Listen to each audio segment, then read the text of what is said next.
Hello everybody and welcome to today's Kids in the Kitchen video. So today's recipe is called My Personal Pizza. It sounds pretty good. So to make this recipe you are going to need an English muffin that has been sliced in half, followed by 1.5 tablespoons of a spaghetti or pizza sauce, it really doesn't matter. Then a tablespoon of a grated cheese. So my camera is really not picking it up, but I chose mozzarella, but it can be whatever cheese that you like.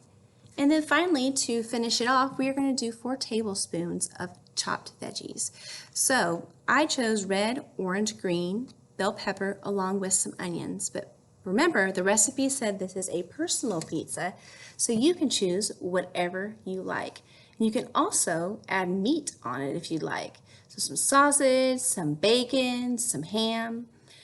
If you do choose to do some meat, make sure that meat is cooked before you put it on your pizza. All right, and the materials we need is a cutting board, a plastic knife, and some adult supervision. We're going to have to chop these veggies up, so it's very important that an adult is present while you are chopping up your veggies. Okay, so really what I should do before I even start chopping anything up is I need to wash my veggies. Just like germs and dirt like to hang out on our hands, dirt and germs also are found on veggies.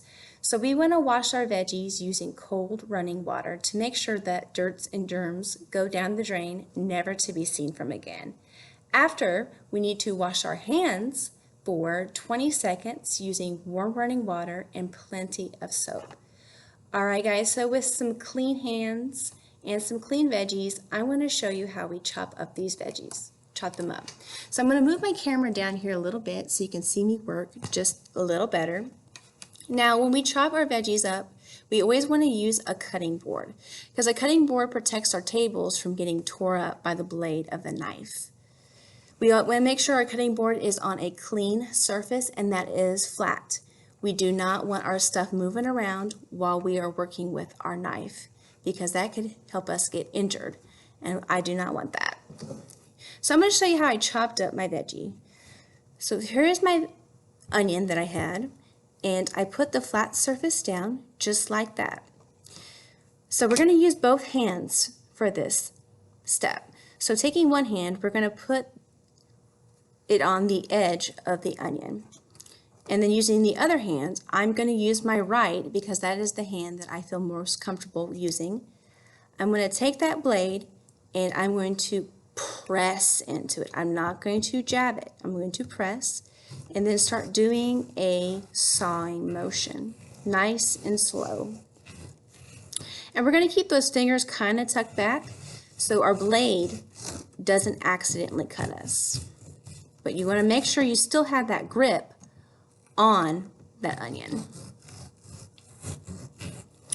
Now when we're chopping up veggies, it's really important that you try to keep them around or the same size. This really helps when you go to cook them because veggies that are the same size get done at the same time. So there's going to be no biting into something that's done and then taking another bite and then it's not done. Okay, so I have some slices here, and if you want to keep them looking like that, that's fine. But I like a little bit smaller pieces, so I'm going to show you how I did that.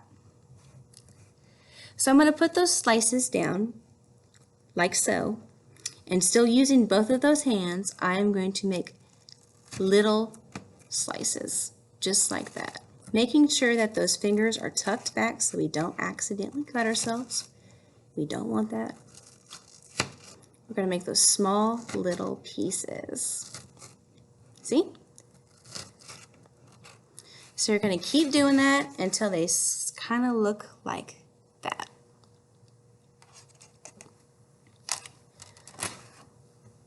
Alright, so I'm going to put my camera back up here so you can see my face. Okay. So when you get done chopping all those veggies, we now need to assemble our pizza. So I will want to point out that this recipe says to use the oven, but if you're just making one pizza, a microwave will be a quicker bet. because ovens take a long time to heat up, and you really don't want to do that for just one little pizza. All right, so let's assemble that stuff with our newly cut veggies.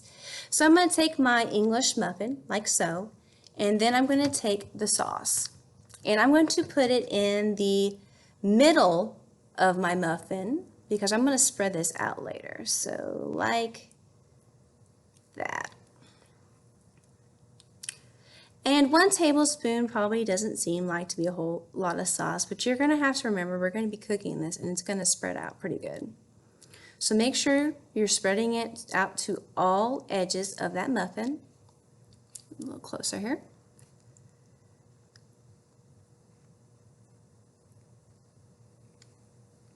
So it looks like that.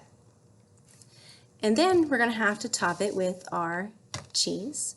So let's put our cheese on there and let's spread it out like that. Okay. And then we're going to finish it off with all those veggies or whatever toppings that you chose. And we want to spread everything out so we're getting a bite of everything while we make it. Move this down. So guys, that's what your pizza should look like when you're done assembling it. Now we have to use the microwave. Now with microwaves, we want to make sure that we're keeping an eye on our food while we're cooking it so it doesn't burn. So these pizzas will go into the microwave for about 2 minutes, but you want to stop it occasionally, maybe 15 to 30 seconds, to see what your pizza is looking like. We want our cheese to be melted when it's done. And when you go to take out your pizza, be careful because that cheese is going to be hot and gooey and it doesn't feel good when it gets on our skin. So after cooking, wait a few seconds before you bite in so you don't burn your mouth. So I'm going to hop across the hallway and use the microwave, and I'm going to show you what our recipe will look like.